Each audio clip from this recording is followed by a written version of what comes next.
कथा सुनो सुनो सिद्धार्थ कथा।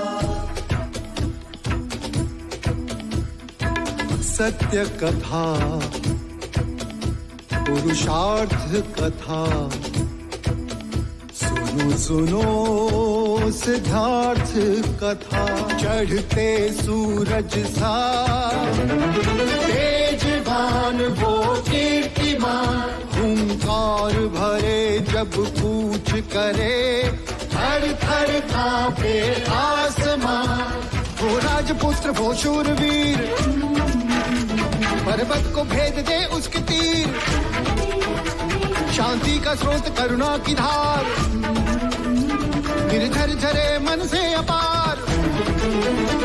वो राजपुत्र वो शूरवीर, पर्वत को भेद दे उसके तीर, है शाक्य वंश का वो तारा, जगमग है जिससे जग सारा।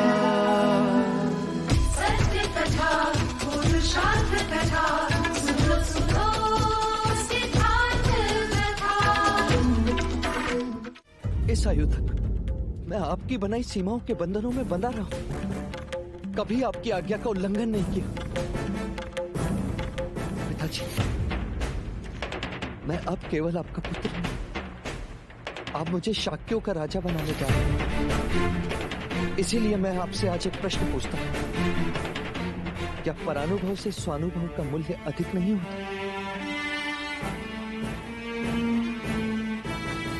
आचार्य कौंडिन्य कहते थे, सही राजा वही होता है जो राज सिंहासन पर प्रजा के हृदय में विराजमान।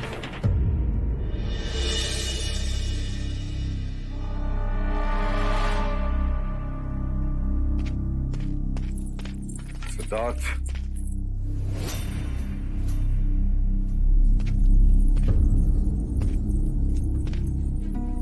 लगता है युवराज हम सबको अवाक करने पर तुले हुए हैं।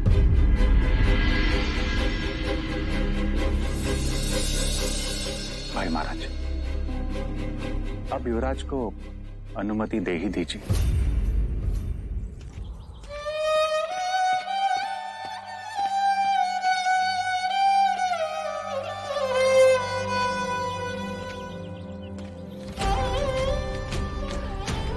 क्यों मुझे ऐसा लगता है कि सब मुझसे कुछ छिपा रहे हैं? क्यों? तो ढूंढो, कैसे? विद्रोह करो, किससे? सबसे। कोई तुम्हें कुछ नहीं समझता। महाराज की आज्ञा का उल्लंघन करो। नहीं कर सकता। वो मेरे पिता हैं। पिता ऐसे होते जो अपनी ही संतान को सीमाओं में बांधे, ऐसे होते जो क्षत्रिय बनाना चाहते पर साहस से दूर रखे। तुम केवल स्वयं के बारे में सोचो सिद्धार्थ। राज्य की सीमाओं में रहकर तुम सम्राट कैसे बनोगे? नहीं बनना मुझे सम्राट। नहीं चाहिए कोई राजपाट। मत भूलो, मनुष्य कीर्ति से अमर बनता है और कीर्ति कर्तव्य पालन से बढ़ती है। पंख फूटते ही पंछी आकाश में अपना घोंसला छोड़कर उड़ते हैं। वन में पशु स्वतंत्र विचरते हैं तो तुम मनुष्य होकर क्यों बंधे हो? तोड़ दो सारे बंधन। मैं नहीं तोड़ सकता। मैंने कहा क्रोध सब कुछ कर सकता है। नहीं, तुम चले जाओ यहाँ से। मेरी तरफ दृष्टि करो, देखो मेरी तरफ। नहीं, मैंने कहा चले जाओ यहाँ से। मैंने कहा मेरी तरफ दृष्टि करो। नहीं, मैंने कहा दृष्टि करो मेरी तरफ। नहीं, उससे दृष्टि मिलाओ सिद्धार्थ, उससे दृष्टि मिलाओ।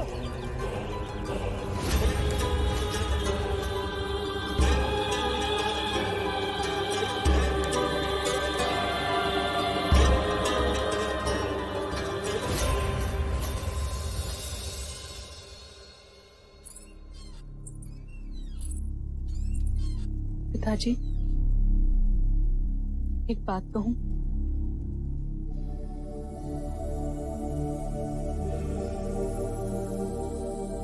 कब तक आप उन्हें वास्तविकता से और लोगों से दूर रखेंगे? अनुमति दे दीजिए। चाहे लाख जतन कर ले राजन, तेरा पुत्र सन्यासी ही बनेगा। असित मुनि की भविष्यवाणी तुम नहीं जानती। अन्यथा ऐसा कभी न कहते। मैं जानती हूँ, माँ ने मुझे सब कुछ बता दिया है।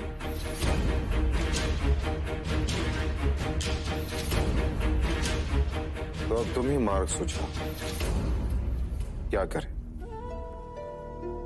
गुरु वाचस्पति का कहना है कि ग्रहों के अनुसार सिद्धार्थ कोमल हृदय का है। दूसरों की पीड़ा को वो तुरंत अपनी पीड़ा बना देता है, और पीड़ा वैराग्य को जन्म देती है। वैराग्य को। कदाचित सत्य है, पर आज तक वो अकेले थे, अब मैं उनके साथ हूँ। आप मुझ पर विश्वास करें। अपने पति को हर दुख से, पीड़ा से, हर चिंता से मुक्त रखना ही पत्नी का धर्म होता है। देव, गोपा बहू की बात सोचने योग्य। आज तक वो अकेला था, किंतु अब गोपा उसके साथ है। और ये सिद्धार्थ की भावनाओं को भली भांति समझती। आप गोपा पर विश्वास रखें, सब संभाल लेगी। हमें इतना तो करना ही होगा, यदि हमें कपिलवस्तु को उसका पराक्रमी राजा देना है।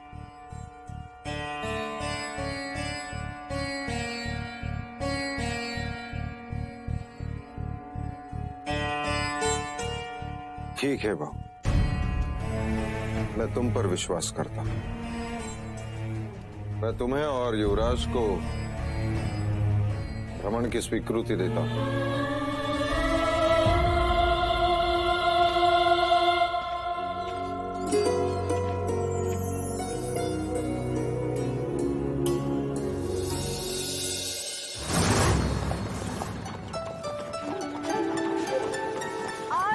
युवराज!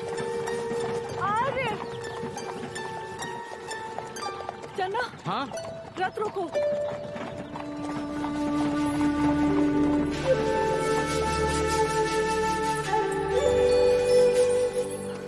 आर्य!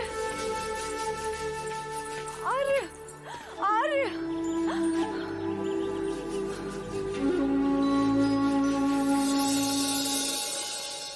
क्या हुआ गोपा? और तुम्हें क्या हुआ? अचानक सब कुछ छोड़कर यहाँ चले आए तुम? कब से ढूंढ रहे हैं तुम्हें हम? मैं अपने आप को रोक न सका, लड़ रहा था अपने आप से। क्या मांगा था मैंने? केवल इतना कि मैं शाक्यों की सीमाओं में घूमना चाहता हूँ। और उन्होंने हाँ कह दी। पिताजी ने हाँ कह दी? हाँ। हाँ युवराज। और उन्होंने कहा? क्या कहा पिताजी ने? उन्होंने कहा कि सिद्धार्थ शाक्य देश में जहाँ चाहे वहाँ भ्रमण कर सकता है, उस पर कोई प्रतिबंध नहीं, पर उसे अपनी भार्या को साथ ले जाना होगा। फिर मुझे कोई आपत्ति नहीं।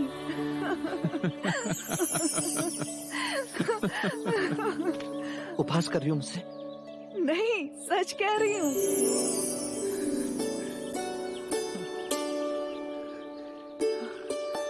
यानी इतने सालों के प्रतिबंध से अब मुक्ति मिलेगी?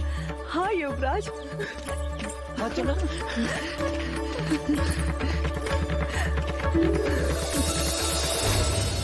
ना कोई बंधन, ना कोई उल्लंघन, ना कोई सीमा, ना अवरोध,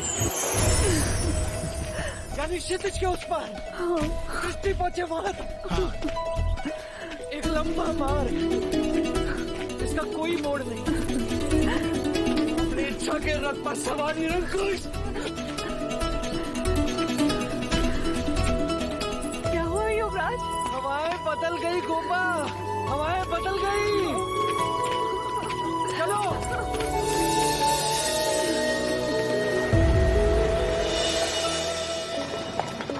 चन्ना, चन्ना, मुझे शाक्य राज्य के कोने कोने में जाना है। मिट्टी के हर कण को छूना है, प्रत्येक भावना की अनुभूति से समृद्ध होना। रथ तेज चलाओ चन्ना, कहो अश्व से कि वो हवा से बातें करे। मैं सबसे मिलूंगा। केवल एक नगर नहीं, सारे नगर देखूंगा। हाँ, उनका संगीत, उनकी बोली, वो सब कुछ।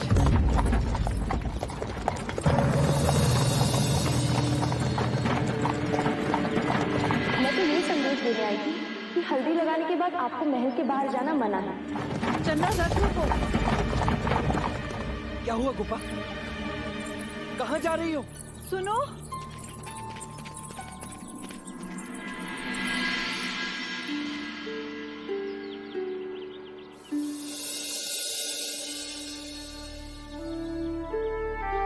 आपके चुनर पे तो मेहंदी लग गई है, आपको ये बदलनी होगी। चलिए मेरे साथ। ये तो वही चुनर है जो मैंने अपनी मेहंदी में पहनी थी।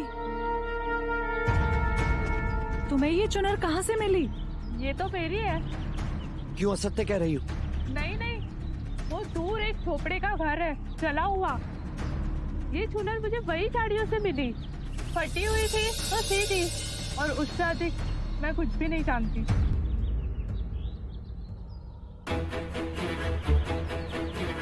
जला हुआ घर?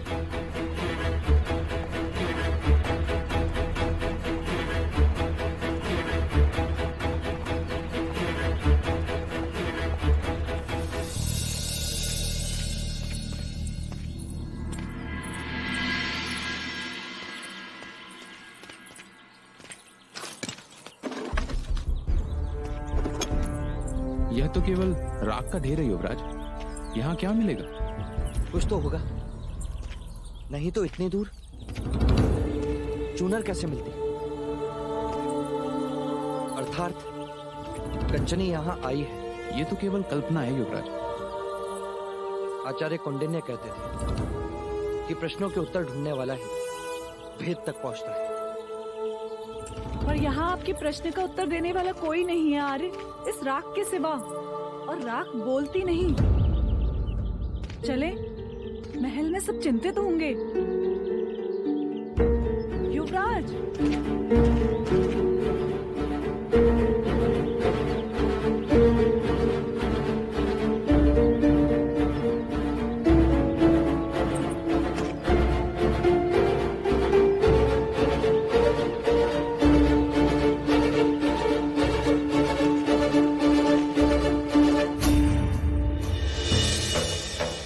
कभी कभी राख भी बोलती है गोपा, और इस समय ये कह रही है कि ये माला ज्येष्ठ की है।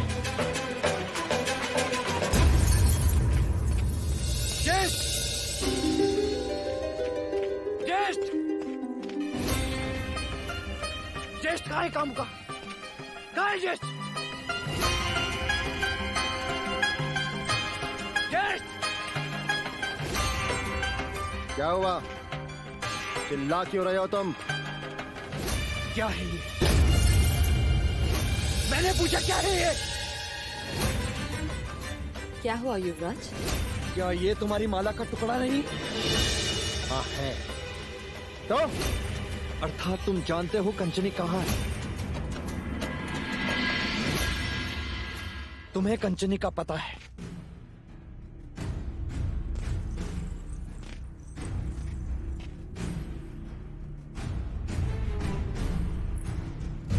ये तुम क्या कह रहे हो युवराज? और ये टुकड़ा मिला कहाँ से? उसी जले हुए आवाज से जहां गोपा की चुनर मिली, जिसे धुलवा ने उस रात कंचनी लेकर गई थी। तुम जानते हो ज्येष्ठ, कंचनी के बारे में तुम जानते हो? नहीं, मैं कुछ नहीं जानता। तो ये माला का टुकड़ा वहां कैसे पहुंचा? कहा ना, मैं नहीं जानता। मेरे विवाह की रात तुम राजमहल में नहीं थे ज्येष्ठ, प्रातःकाल लौटे थे। काकी माँ भी चिंतित थी। तुम कहना क्या चाहते हो? कहना नहीं, मैं पूछना चाहता हूँ कि ये वहां पहुंचा कैसे?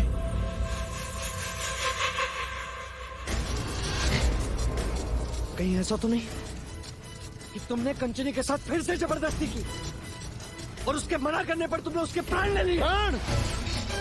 प्राण लेने होते तो यही मार के गाड़ देता। के लिए मुझे कहीं और जाने की आवश्यकता नहीं है। किस माला के टुकड़े की बात कर रहे हो सिद्धार्थ? ये देखो, बोलो कितनी चाहिए तुम्हें? बोलो। जिस तरह तुम अपने दास दासियों में गहने बांटते फिरते हो ना सिद्धार्थ, उसी तरह मैंने भी कभी खुश होकर कंचनी को कोई माला दी होगी। हाँ, वहां से यशोधरा की चुनर भी तो मिली है ना। फिर तो हत्या का आरोप यशोधरा पर भी लगना चाहिए। युवराज, देखना! युवराज छोड़ो, देखना! महाराज! देवदत्त सत्य कह रहा है सिद्धार्थ।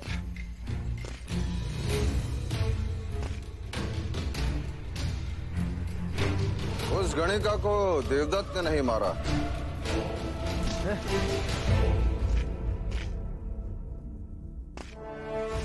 गुप्तचरों से पता चला है कि कंचनी के शव के साथ हमें कार्णिक का भी शव मिला है वहां। कौन कार्णिक? कंचनी का प्रेमी, जो रंग महल कई बार उसे मिलने के लिए आता था। और उस रात ही भागने वाले थे, परंतु कार्णिक के कई शत्रु है और किसी ने उन दोनों की हत्या कर दी।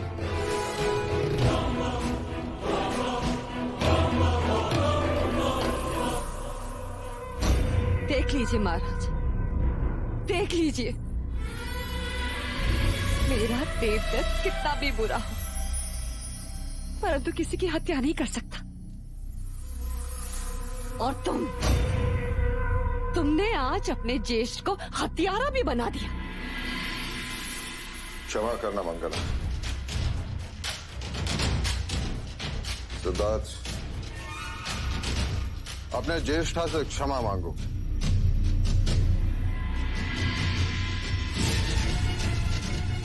क्षमा मांगो।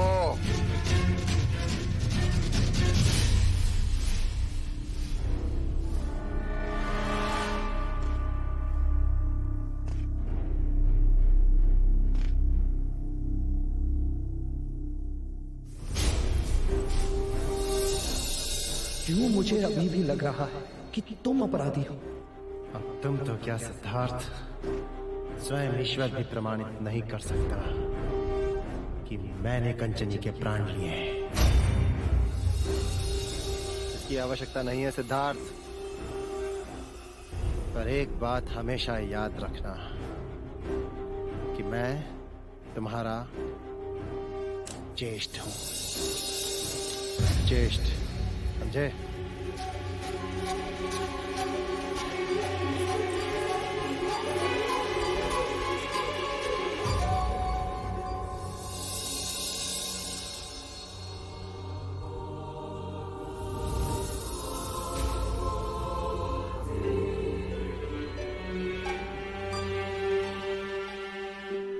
तुम्हारे आंसू तो रुकने का नाम ही नहीं ले रहे।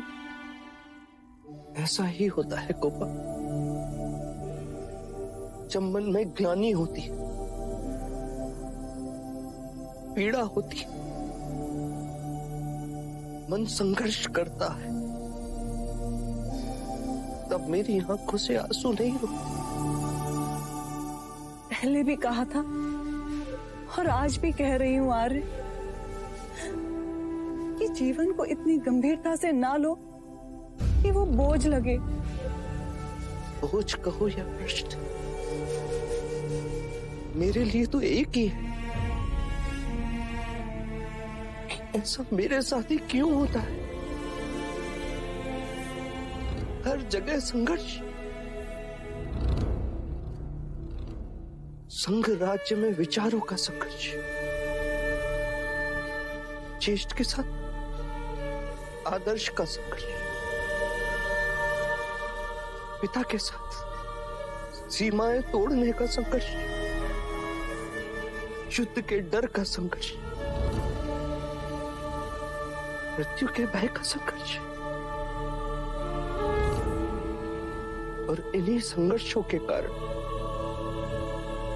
कभी कभी मैं स्वयं को खो देता हूं, या तो मैं ध्यान में चला जाता हूं, या फिर किसी का ध्यान नहीं रहता, जैसे आज मैंने मंगला काकी का मन दुखाया। इन सारे संघर्षों का अंतिम उत्तर केवल एक ही है, आसपास की परिस्थिति को बदलो और प्रारंभ स्वयं से करो। शाक्य राज का भ्रमण करना तुम्हारी इच्छा है और महाराज की अनुमति भी है, तो हम यहाँ क्यों हैं? नई जगह में क्यों नहीं? नई जगह, नए लोग, नए विचार। हाँ गोपा, कदाचित कोई ऐसी जगह जहां पीड़ा ही ना हो।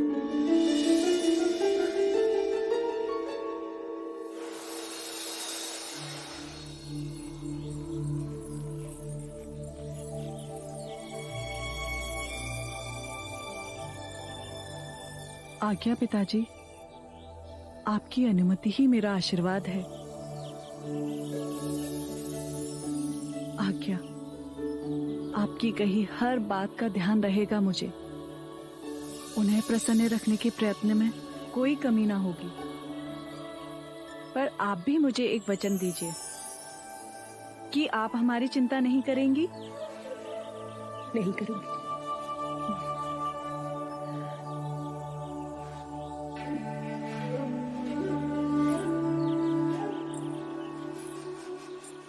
आप भी महादेवी का ध्यान रखिएगा। तुम भी अपना ध्यान रखना और सिद्धार्थ का भी। जी। और अब मुहूर्त बीतने से पहले प्रस्थान करो।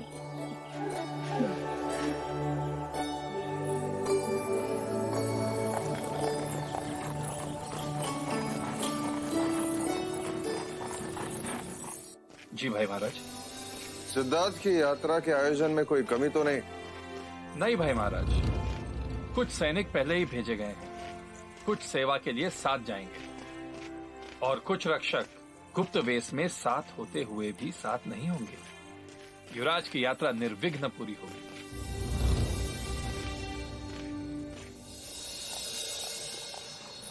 युवराज, हम जहाँ ठहरने वाले हैं वहाँ फूलों की एक घाटी है। वहाँ राजकुमारी के पसंद के कई फूल खिलते हैं। देखो, मार्ग में दो मोड़ जा रहे हैं।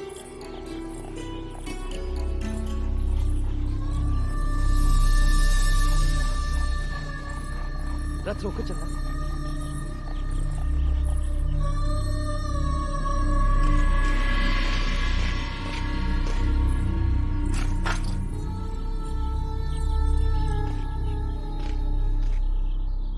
आप लोग पीछे क्यों जा रहे हैं? यदि हम आपसे कुछ पूछेंगे तो अनर्थ नहीं होगा। ये मयूर पंख आपने अपनी कमर पे क्यों बांधे हैं? क्या ये यहाँ की कोई रीत है अथवा प्रथा? नहीं, दोनों ही नहीं। तो कारण क्या है? केवल शरीर का सुशोभन या नृत्य की वेशभूषा का कोई भाग?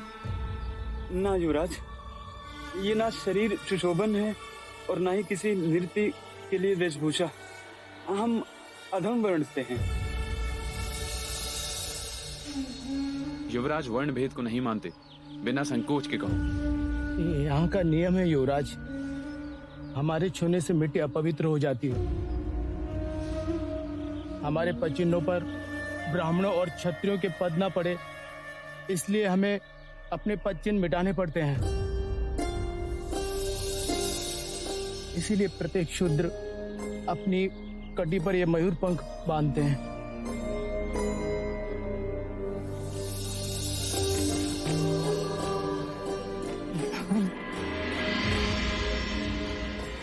ये कैसी रीत है? मनुष्यता का कितना बड़ा अपमान है।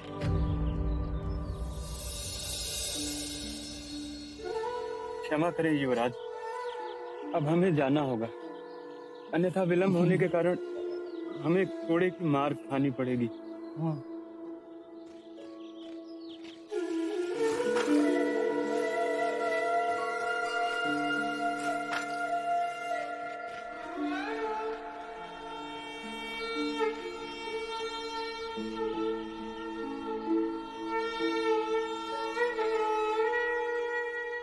निवेदन तो केवल इतना ही है महाराज कि युद्ध में विजय के पश्चात प्रसन्नजीत ने शाक्य राजाओं को युद्ध खर्च देने की बात कही थी, परंतु प्रसन्नजीत अभी तक चुप है और अब तो युवराज भी चले गए।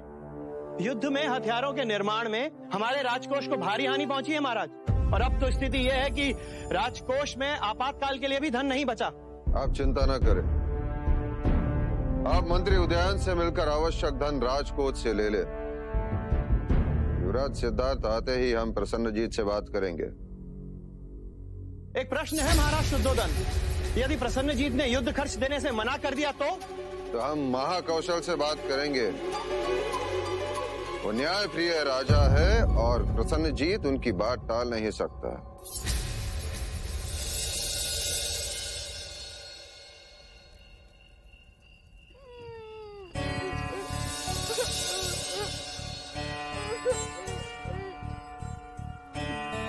तुमने कुछ सुना को? क्या? किसी बालक के रोने की आवाज।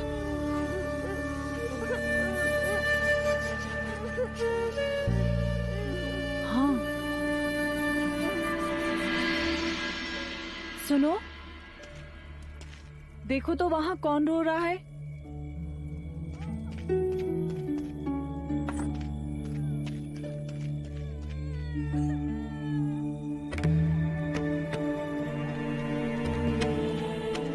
छोटा सा बालक है अशोक भाई।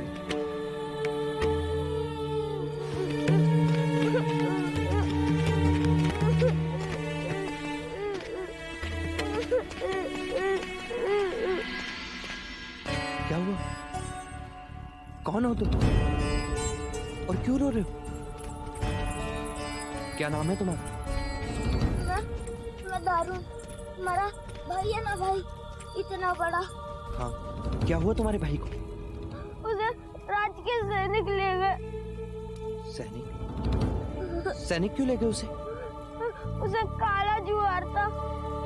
तो उसे वैदराज के पास लेके गए होंगे। ना, उसे नई नगरी ले गए।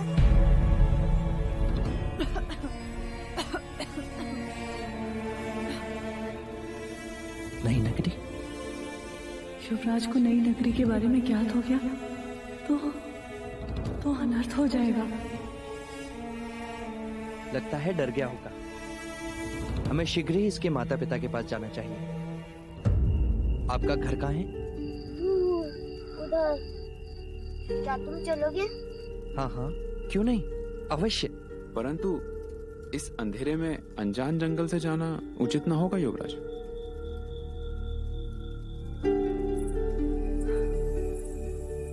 आज हम दारुण को भोजन कराकर यहीं सुला लेते हैं आर्य। प्रातःकाल हम तुम्हारे साथ तुम्हारे घर चलेंगे। क्यों, सही कहा ना हमने? हाँ। चलें?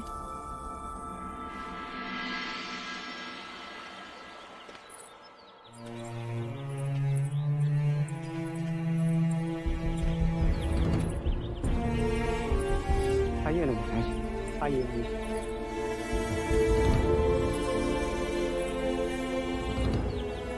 बैठिए युवराज, बैठिए।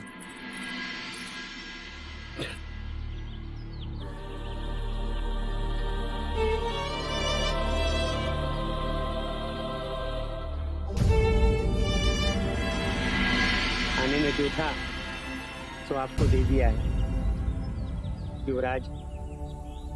आप खाएंगे तो हमें खुशी होगी।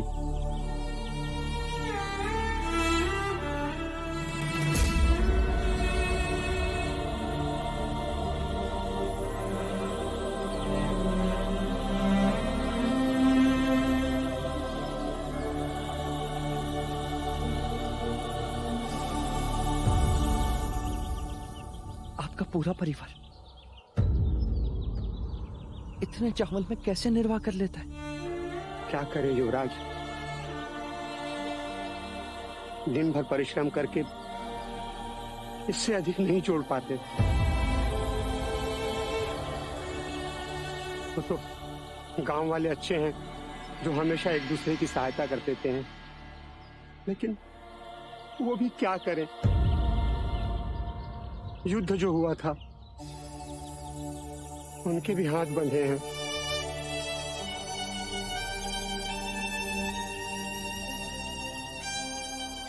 आपका दारुण कर रहा था। राज्य के सैनिक इसके भाई को कहीं ले गए, किसी नई नगरी में।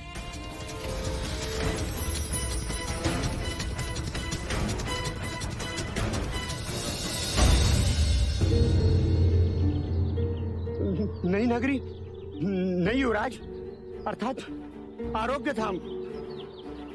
सुना है वहां रोगियों की बड़ी अच्छी चिकित्सा होती है। बड़े बड़े वैद्यराज वहां पर हैं। मेरा बड़ा पुत्र बीमार था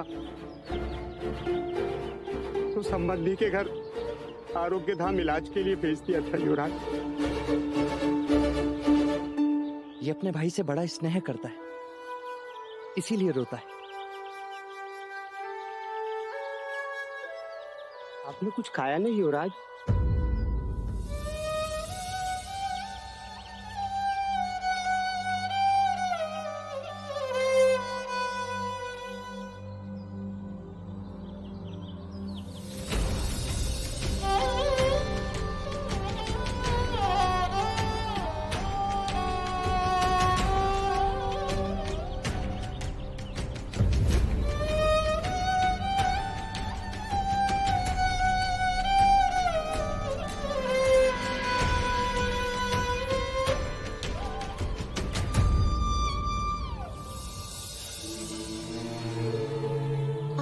सिद्धार्थ है ना?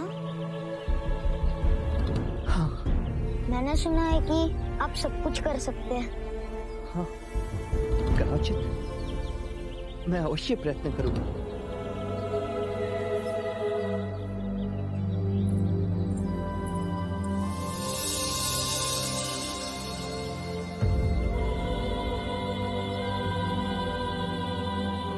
बाबा,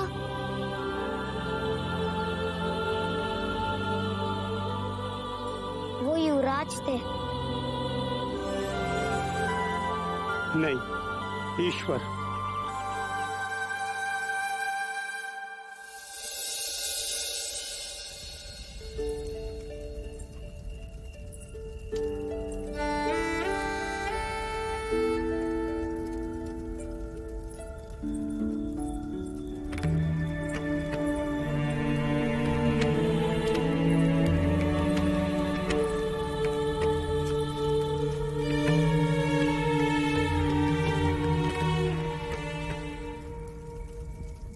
एक और संघर्ष गोपा।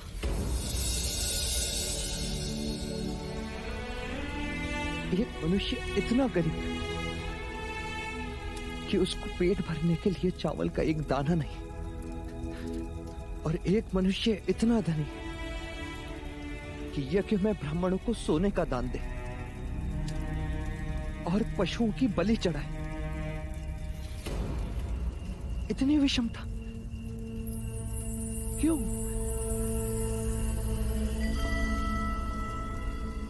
गोपा, हम महलों में रहते हैं, पकवान खाते हैं, तो फिर मिट्टी में रहने वालों को कैसे समझ पाएंगे?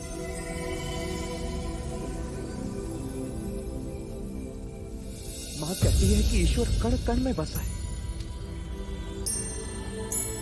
तो फिर मनुष्यों की पैरों की मिट्टी से ईश्वर अछूता कैसे होगी? इतना मत सोचो आर्य, ठंड बढ़ रही है, भीतर चलें?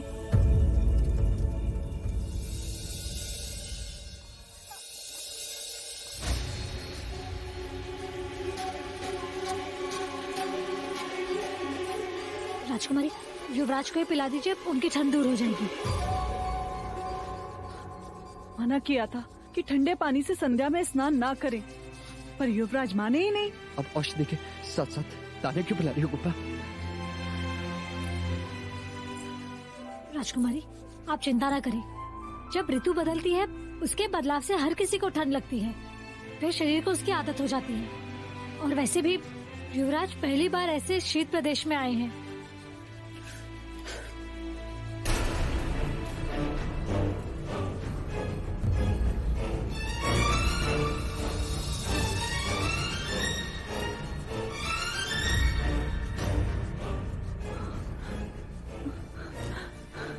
लौशिका, इन्हें कुछ होगा तो नहीं ना? कुछ नहीं होगा मुझे।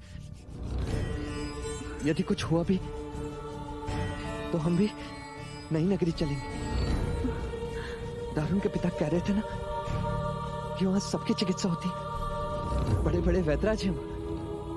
कुछ नहीं होगा मुझे।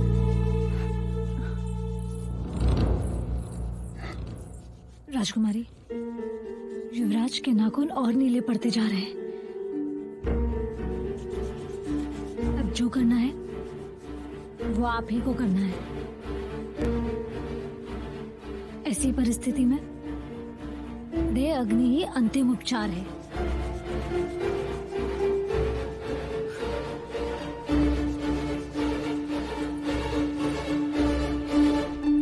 चन्ना,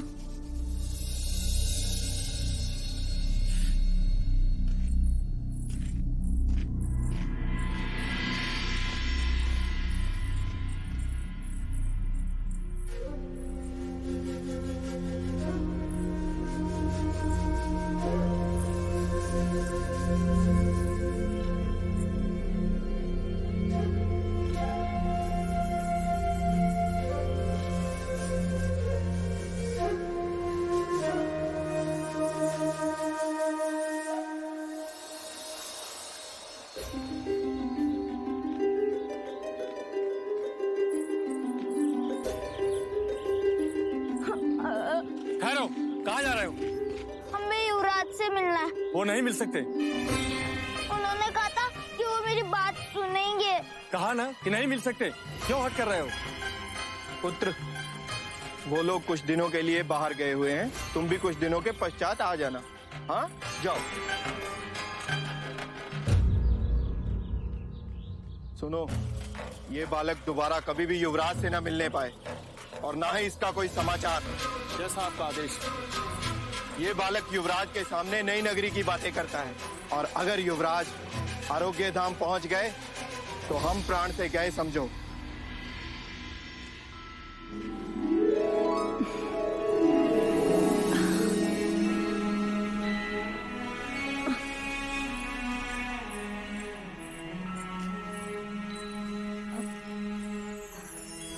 युवराज कैसे है?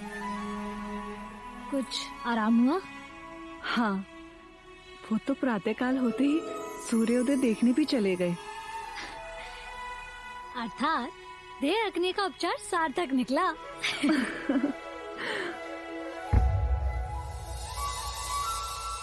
ये क्या है राजकुमारी? क्या हुआ? आपके हाथ का वो सूत्र? कैसा सूत्र? ये सूत्र कुलगुरु ने तुम्हें पुत्र रत्न प्राप्ति के लिए दिया है। जिस दिन संतान का आगमन संभव हो जाता है, ये सूत्र अपने आप छूट जाता है। वो सूत्र टूट गया अर्थात? क्या ये सच है?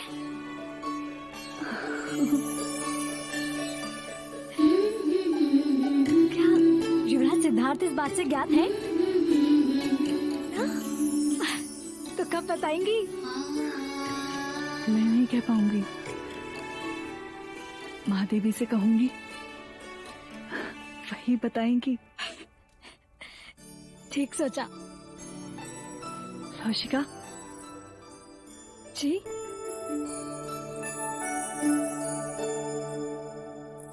मैंने सुना था कि तुम सिद्धार्थ की दाई माँ थी। अब सिद्धार्थ की संतान की दाई माँ बनोगी।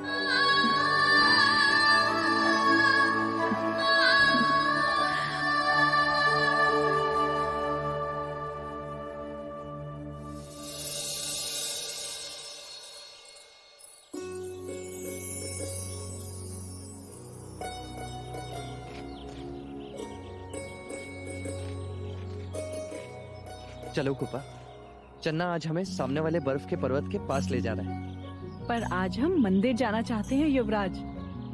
क्यों कुपा? अचानक ईश्वर की इच्छा? इच्छा को जन्म लेने में समय ही कहाँ लगता है। बस ऐसे ही मन में आया तो। ठीक है चन्ना, आज हम मिट्टी के मनुष्य पत्थर के ईश्वर से मिलने मंदिर जाएंगे।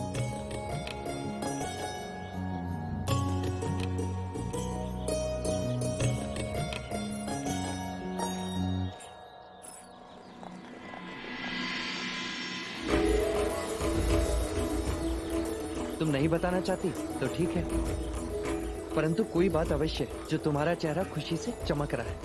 बस ऐसे ही आपका ज्वर उतर गया और मेरे गालों पर खुशी चढ़ गई। दारू, रथ रोको चन्ना। युवराज!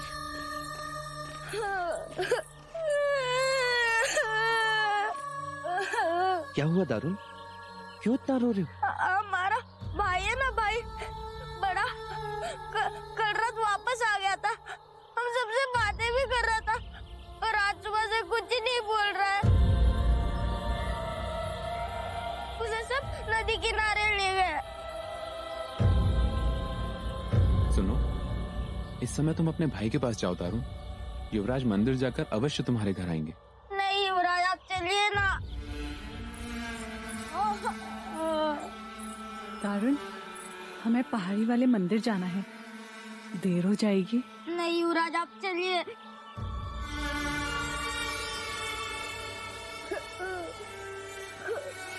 मंदिर के भगवान तो पत्थर के हैं, कहीं नहीं जाएंगे। आप इतने नास्तिक कैसे हो सकते हो? तुम सब कहते हो कि भगवान ने संसार बनाया है, तो फिर उसमें इतना दुख क्यों? इस बालक की आंखों में आंसू क्यों? मुझे लगता है सबसे पहले हमें इसकी समस्या का हल ढूंढना चाहिए। चलो दारू।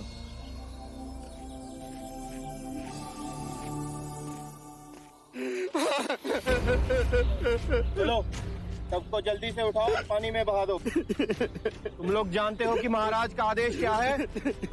युवराज के सामने कोई भी पीड़ादायक घटना नहीं घटनी चाहिए। बस एक बार, अंतिम बार मेरे पुत्र का चेहरा देखने दीजिए।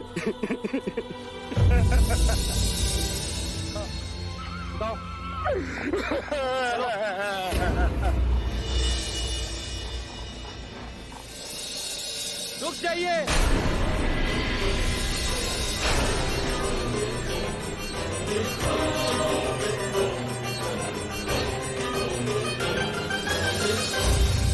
सत्य कथा, पुरुषार्थ कथा, सुनो सुनो सिद्धार्थ कथा।